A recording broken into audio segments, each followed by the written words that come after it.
பாருங்கள், இதுதான் விதை நம்மளது, இந்த பாலக்கீரை விதை. இதை வந்து நம்ம வந்து இப்போ விதைக்க போகிறோம். இது 10 நாளில் தான் முளைப்பு தன்மை வரும். இது வந்து ஒரு 40 நாளில் தான் அறுவடை செய்யலாம். இப்போ நம்ம விதை போட்டுடலாங்களா? பாருங்கள், இந்த விதை போடுறதுக்கு முன்னாடி இந்த மாதிரி விரலில் லைட்டாக பள்ளம் எடுத்துங்க. இதை பாருங்கள், இந்த மாதிரி வச்சுட்டு இந்த விதையை வந்து பாருங்கள் இந்த மாதிரி எடுத்துக்கங்க.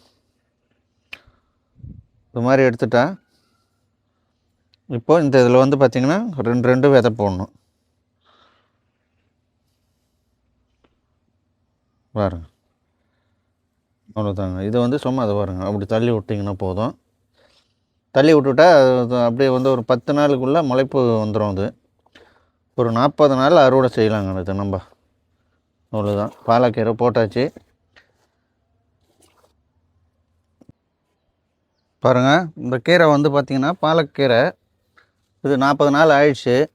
இதில் வந்து பாலக் பன்னீர் செய்யலாம். இந்த கீரை எடுத்து பாலக் சிக்கன் செய்யலாம். அப்புறம் வந்து இது பார்த்திங்கன்னா பாலக் கூட்டு செய்யலாம். கூட்டு செஞ்சாலும் அவ்வளோ அருமையாக இருக்குங்க. அது குழந்தைங்களுக்கு அவ்வளோ நல்ல கீரை இது.